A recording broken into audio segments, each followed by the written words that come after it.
This is GRYKAN. Looks like today is the day we learn how to use Windstorm of Etaqua, Metalmorph, and Enemy Controller, the most effective ways. Some of my friends were asking me, why would you want to teach others how to use these cards better, to help beat us? And I simply replied that the younger, newer players to this game should be able to be taught such things. And besides, even if one is taught, doesn't mean that they would absorb the information and actually use it. Well, I would hope so, as I personally would like to have better competition, playing versus players that know how to use these cards, than just simply winning over them. Besides, showing others how these work and how one can use them better in different scenarios reinforces the idea of why I'm asking others to farm these cards, as shown in my other video, and it helps the community in whole. Well, anyways, first, let's recap on these cards. The Windstorm of Etaqua basically says change the battle position of all face-up monsters your opponent controls. Okay, and then Metalmorph. Target one face-up monster on the field, equip this card to that target, and it gains 300 attack and defense. If it attacks, it gains attack equal to half of the attack of the attack target during damage calculation only. And then Enemy Controller, I don't know if you can read both of them correctly, but it has two effects. The first one is target one face-up monster your opponent controls, change the target's battle position. So you can change it from defense to offense. And then the other one is tribute one monster, one of your monsters, then target one face-up monster your opponent controls. Take control of that creature until the end phase. I know it's cut out there a little bit, but that is basically just two effects, but it has roughly, I believe, around 11 or 12 different ways you can actually use it, and that's going to be the majority part of this this video. Okay. In the description of the videos, in this video, you can see the timestamps of when the other cards are shown and explained if you wish to skip. If you want to skip to or you have a refresher later on, the timestamps are there, so you can use that for later on. Okay, so let's go on in and see the examples and get into these.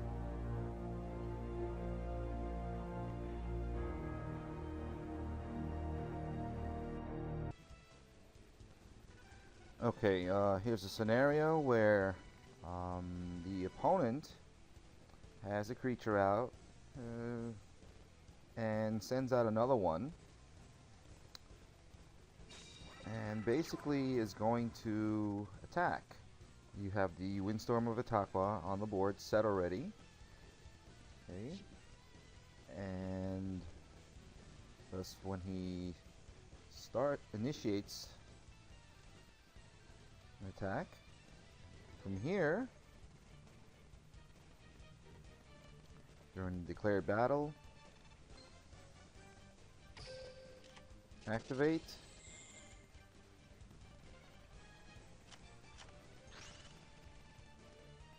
and then he's stuck. Basically from here,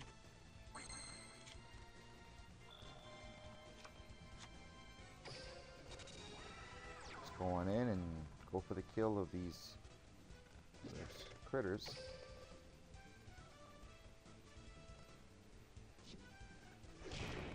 That's the basic use of Windstorm of Etaqua, of course.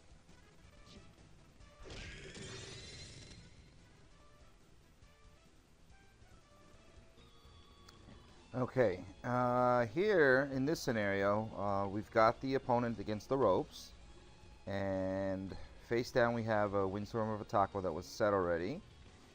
We have some hitters here, but we cannot get through their defense, as you can see. I'm using Pegasus Mind Scan. You can see here there's a cocoon. So I'm going to actually show two different scenarios here.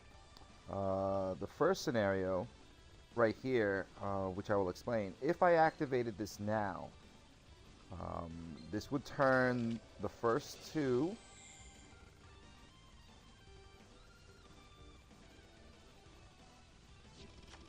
right here, and now we can punch in to attack. So it's not just for defensive purposes to twist them, because this also changes the battle position from defense to offense. So in this case, as you can see, now we can go in for the kill.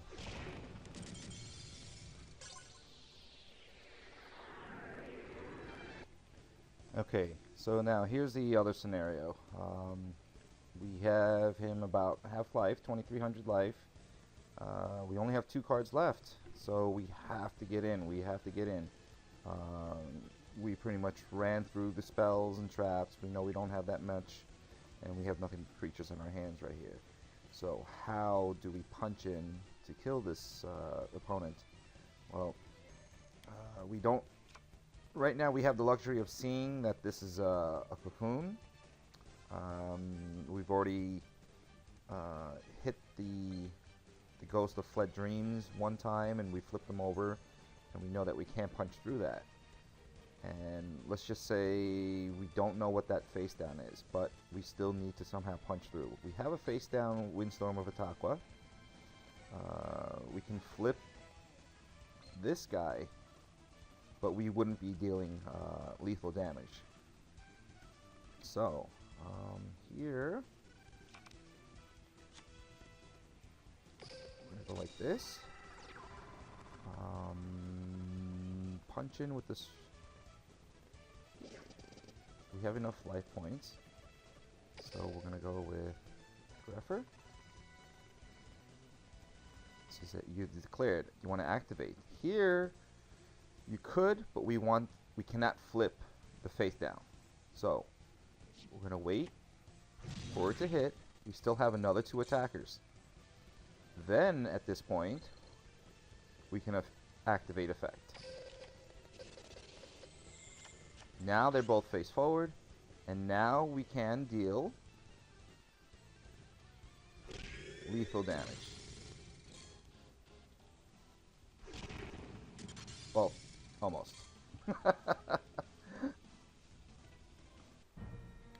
Okay, so now here's a scenario where we have 2 of his creatures at 1700, 1750, and we have slight creature advantage. Okay, we have here 2 set Metalmorphs. We have an enemy controller in hand. During the battle phase, we're going to get into the enemy controller next. It can be cast out of your hand as long as there's space here during the battle phase to change the position of a creature, of the enemy creature, if we needed to in a pinch. But we'll get into that afterwards. We have the privilege of looking and seeing with Mind Scan that this is an enemy controller in their possession behind the Greffer. So what we're going to do here, we're going to look like we're going to do a suicide attack with Jerry Beans versus Jerry Beans. Now, in worst case scenario, if that was a mirror wall, he could activate it. In that case, we would just send out our enemy controller and twist the Jerry Beans. So this way the mirror wall doesn't kill our Jerry Beans. So here, we're going to attack.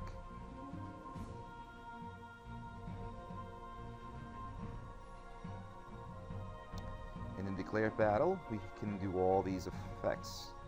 We have 2 enemy controls in hand and 2 metamorphs that are set and ready to be used. But here is not where we want to use Metalmorph. We want to pass and see if they have a response. Now, at this point, this should be asking the opponent, do you want to use the enemy controller? Let's just say in this case, he does not. Then it comes back to us and it says during the damage step, you want to activate a card. We're going to say yes. We're going to click 1 and put it right onto our Jerry Beans. from here, now do you want to activate another card effect? The opponent cannot use the enemy controller now. He has no option. I have the option here to add more damage if I wanted to. So what this is going to do, essentially, is going to pump it to plus 300. Then it's going to go half of the 1750, an extra pump, and smack in. Boom. He has no response at all. He cannot do anything. Now, let's say here we want to clear the board. We want to push on in. Let's go like this. This is going to force him. We're going to say no. Now it's going to force him to use the enemy controller on the Kyonchi. If he was smart, he would basically sack and take. But let's just say he's not.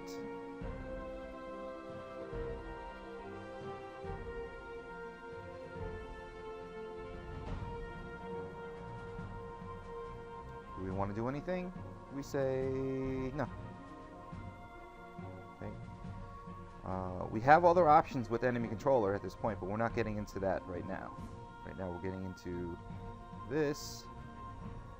And during a declared battle, we can say no, because we're still going to get prompted here during the damage step. That is when you want to activate Metalmorph. Try to get into the habit of trying to activate it during that time. Because like I said, at that point, if he had GRYKAN in hand, if he had enemy controller on the board, he has no option then to activate it. And you have the element of surprise here.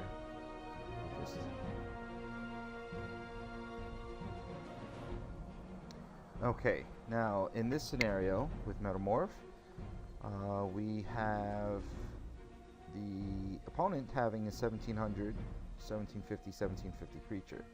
We have 1700, and we have another one that is face down, 1700, 1600. But we have here two Metalmorphs set and ready to activate. It's his turn. He's about to attack. Right now he looks like he's feeling a little happy because he just got his second Jerry Beans, and he's going to attack.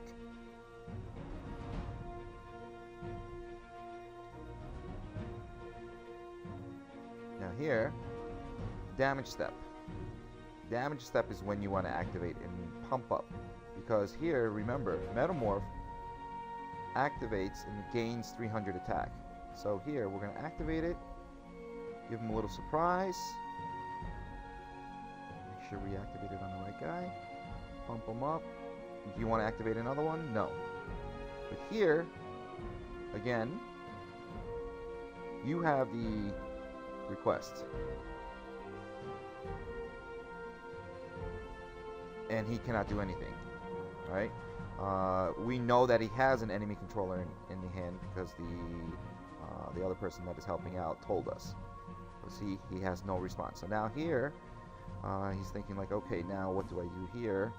Alright, let me see what's the face down. Technically, he would kill our creature. But, now though he knows what it is, we're going to go, alright, during the damage step now, remember.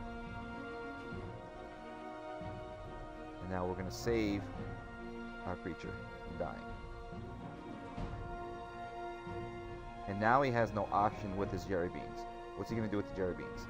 Attack into the defensive guy, lose a little bit more life, or commit suicide against our warrior Degreffer that's 2000? No. He's going to pass the turn. Now,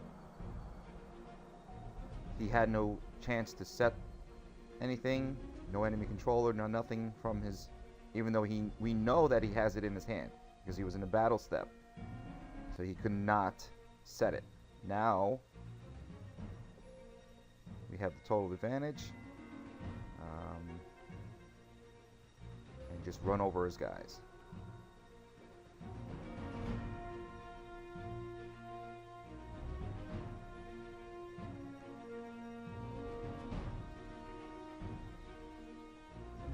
That's another way to use Metalmorph defensively, not just offensively. And basically can turn the tide of the game. Alright, now we're going to get into Enemy Controller. Basically, there's about, I don't know, maybe about a dozen or more ways that you can actually use this card. And in this video, this portion of the video, we're going to be starting to go over probably about 11 or 12 different ways. There are a few more advanced ways, but I probably won't be getting into them in this video because they are actually interactions with other cards. So I just want to show the dozen or so interactions by itself, okay? Because that's going to be hard enough to learn as is. So in this scenario here, we have a 1700 warrior, and he has a 1750 Jerry Beans. We have ourselves a set enemy controller down, and this is one of the easiest ways to go about doing it on a one-on-one basis here. And basically he's attacking. He's attacking in. The opponent has declared battle. Activate the effect of a card. Sure. We'll activate it here, and we see we have two different options. One is the first portion of the card where it says target one face-up monster you controls, change the target's battle position, okay? And the second one is the tribute. We don't want to tribute in this case.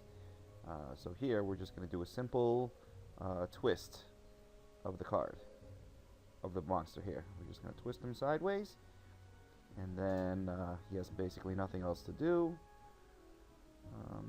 And see. Comes back around to us. He's in a prone position. He's sideways, and this is even better because it's a Jerry Beans with 0 defense. And we'll just go in. We'll just go whichever one.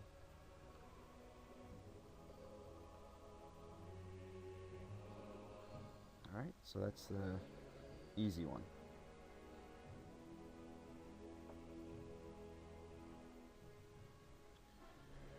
Okay, from here, okay, we just drew into another enemy controller. This scenario is basically a standoff situation. He's got 17, 1750, another 17. We only have 2 17s. So we're kind of, but we have here another Jerry. We'll just use a simple Jerry Beans here. And we have 2 enemy controllers. Now, just as we did a simple twist of a attacking creature, make it defense position, and then hitting it while it's more prone normally. Same thing with these. We can hit these. They have 16, and the Jerry Beans has the 0. But that's kind of a little bit of a waste with these enemy controllers. But let's try this. We're gonna go hit here to the Jerry Beans. Okay, so currently the main phase. Now, we could have done it before the attack, but during the declared battle, we're gonna want to do one. Let's just do this. There's various ways in this scenario to actually use it, but we're gonna go like this.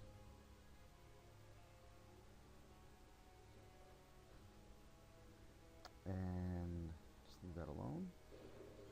Attack, hit. Now to maximize the damage here and to actually kill him, here's another scenario where while we're still in the battle phase, as you can see the enemy controller is lit up. Activate the effect. I'm going to activate the effect this time to tribute a monster. Okay, tribute the middle one, because it had already attacked. It's already gone through its use. Grab one of his other creatures, and here we go. Commit suicide, and we can finish him off here.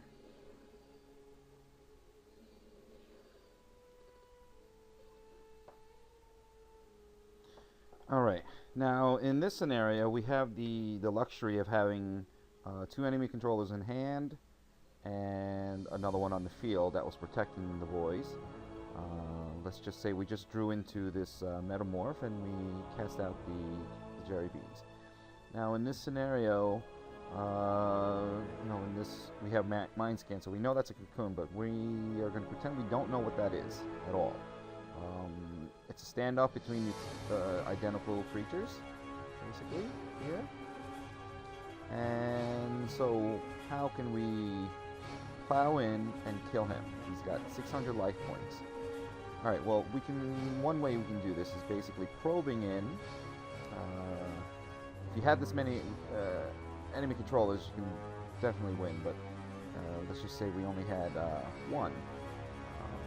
The one that's set on the field here. Okay? So let's say maybe we think this is another Warrior the Grepher, or who knows what. But we're going to go into the main battle phase here and try to flip that up. See what that is. Okay, took a little damage, found out what it is, but now here we can activate effect. And in this case, we want to twist the cocoon face forward. He's got 0 attack, so this will be pure damage. Now, even if this was something like, I don't know, a priestess or something that has 1,000 or 1,200,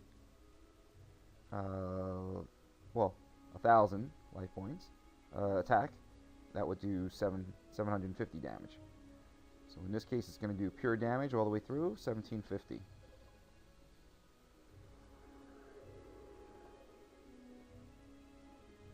Alright, now in this scenario, let's just ignore the fact that we have all these other cards in our hands, except for Enemy Controller.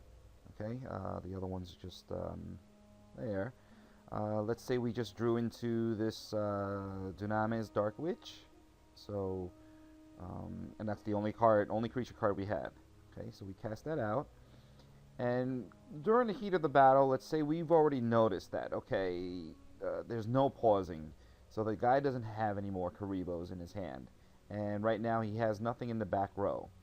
So normally this would be riskier, the move that I'm going to do, which is basically going to activate the effect of Enemy Controller. This is going to be done during the battle phase, but I'm just showing you this for ease, especially since I have a timer here. I'm going to tribute a monster, then take it. Now, if you wanted to do the safer play, you could have just plow through and just deal 100 damage. Okay, but let's say we're pressed for time, or we know we can go for the kill, which is what we felt right now because we sense no pausing, that he has no Karibo. We don't want him to draw into anything that would protect a secondary creature that he would send out along with the. So we're gonna tribute here, and take his Warrior the Grepher, and go swing in for the win.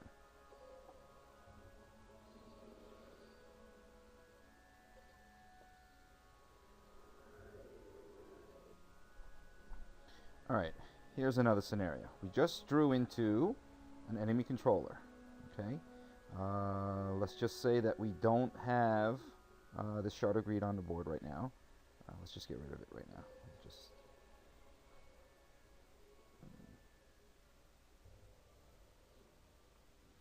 Okay, let's just say we had this one enemy controller, and we had no other cards except for a Machine King in our hand.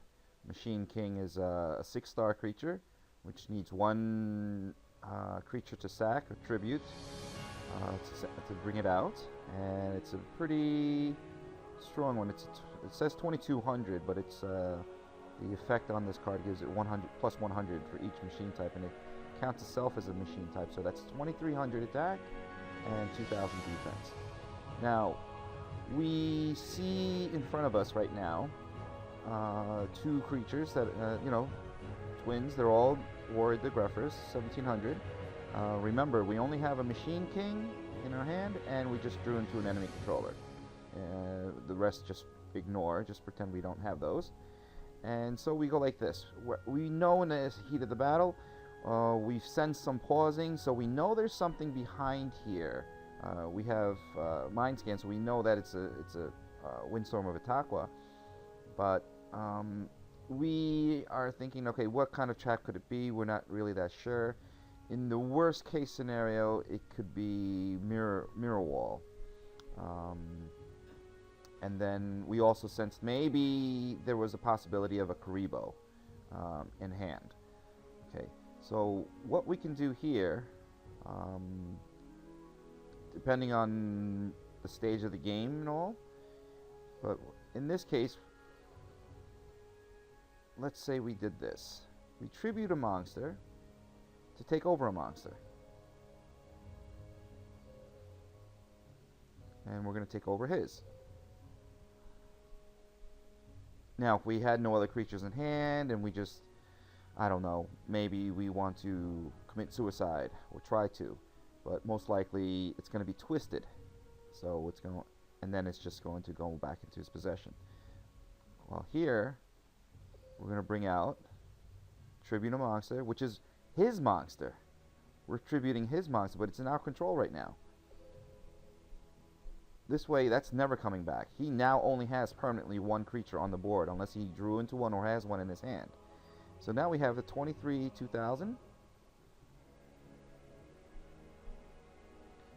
And we see that there was pausing, so we definitely know there's something there.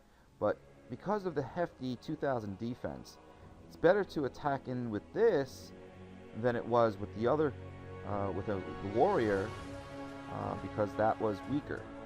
You know, if that was twisted, it's going to definitely die afterwards. So here, like I said, in the worst case scenario, it is a mirror wall. You know, this may not be the most ideal way of dealing with it and making sure and attacking right now, but in this scenario, we're just demonstrating here. We don't have that second enemy controller, and he activates Etaqua, which is fine, because he needs a secondary card, some sort of way to pump up his dude to kill this 2000 defense Machine King.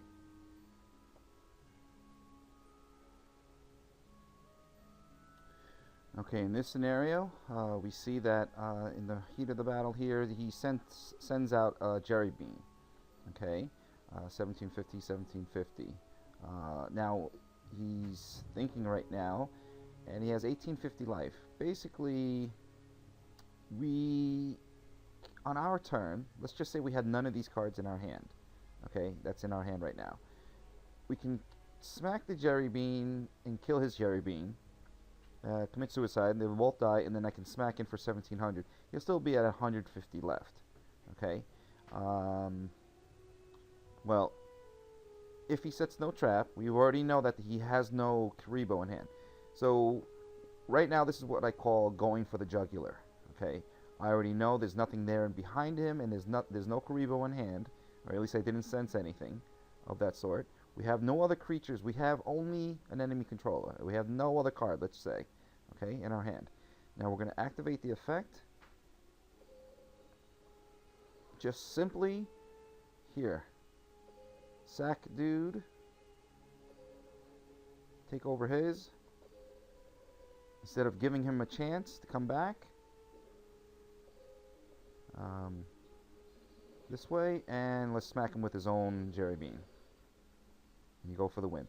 You gotta go for the jugular at times with the enemy control. You have to be very, very offensive minded with it. That's probably the best way to do it. So now here's a deep doo-doo situation. The opponent basically has two huge creatures out and just plowed through the defense. Alright? Now you only have 900 life points left. He has 1700. In this scenario right now, we can win. Now people may be thinking, well, oh, wait a minute, how in the world am I going to win? The guy is 20 It's 2400, 2000. There's 2 of them on there. And we have nothing set. Nothing cast out. But we have this. We have 2 enemy controllers. And all we need is 1 of these. Okay? I'm going to show you. Here we go. We'll just go out like this. Normal summon. And we're going to activate. We're going to use the secondary effect. Secondary effect. Sack it. Take over 1 of them.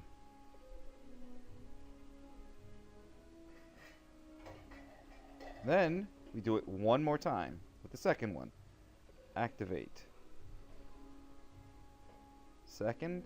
Tribute. Confirm.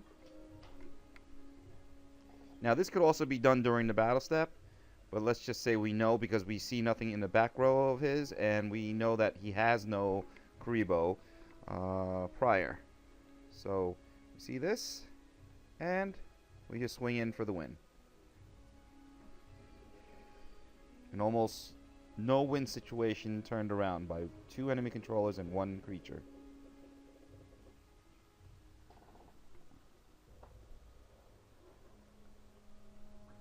Alright, okay, so now we can go to the next scenario. Here we have another situation where we're facing down 2 beaters. One's 1700 and the other one's 2300. He has 1100 life and we have 500. We're in deep doo-doo. We just drew in. We have nothing on the board at all. So again, how do we win from this situation? Well, this is how.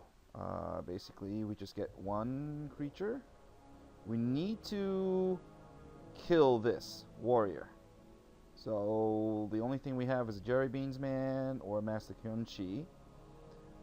So we're going to go with the Master Kyunchi. Okay. I'm not going to set the enemy controller. We only have 1 in hand. But during the battle phase, we have something special that we can do. So we're going to do this. Attack into and kill him, the warrior, the Greffer. Now, usually this would be it. Now he's at 1050.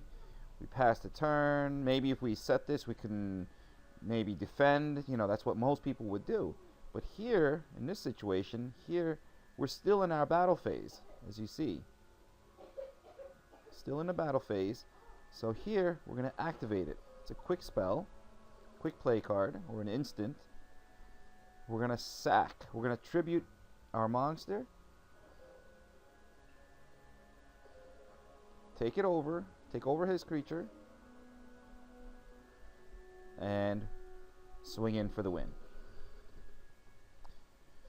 The enemy controller has to be used very aggressively. 9 times out of 10 that's what you have to try to use it for. When it's used defensively, well, that means that you usually are in big trouble.